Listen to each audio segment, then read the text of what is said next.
কানাডায় কি আসলে মাটন না গোট পাওয়া যায়? আর কোথা থেকেই বা কিনি? আর এর স্বাদই বা কেমন? সো হ্যালো এভরিওয়ান, কেমন আছেন সবাই? আমি প্রতিমা, কথা বলছি কানাডার মিল্টন শহর থেকে। তো আজকে এখানে সোমবার, রান্নার সরঞ্জাম সব গুছিয়ে নিয়ে শুরু করছি রান্না।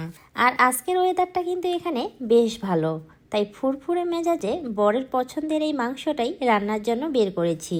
আর নর্মালি তো কড়াইতেই কষিয়ে কষিয়ে রান্না করি, তো আজকে ভাবছি প্রেসার কুকারে সব মশলা সহ মাংসটা ভালোভাবে ম্যারিনেট করে পরিমাণ মতো জল দিয়ে বেশ কয়েকটা সিটি দিয়ে নিব। এতে করে মাংসটা চটজলদি রান্না হয় ঠিকই, কিন্তু মশলার উপকরণ যেহেতু সবই একই, তাই তেমন স্বাদের একটা তফাৎ পাওয়া যায় না। তো যাই হোক, এই মাংস রান্নার শর্ট ভিডিওতে অনেকেই জানতে চেয়েছেন কানাডায় কি আসলেই মাটন পাওয়া যায় না তা গোটের মাংস। তবে সত্যি বলতে এখানকার দেশি বাজারে যে কয়েকটা স্টোরে আমরা বাজার করি তাতে আসলে আমরা মাটন পাইনি। তবে এখানকার দেশি বাজারগুলোতে বেবি গোট নামে যেটা বিক্রি করে সেটা কিন্তু খেতে দারুণ।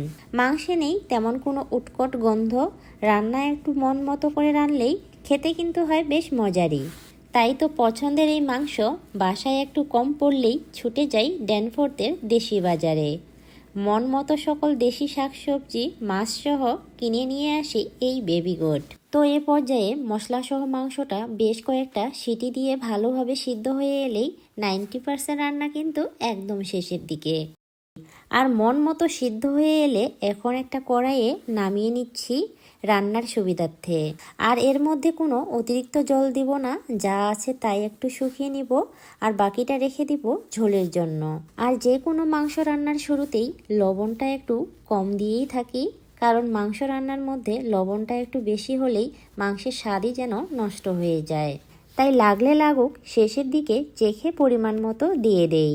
তো যাই হোক, রান্না তো একদম শেষ, আর উঠানোর আগে একটু গরম মশলা ছিটিয়ে নিয়েছি।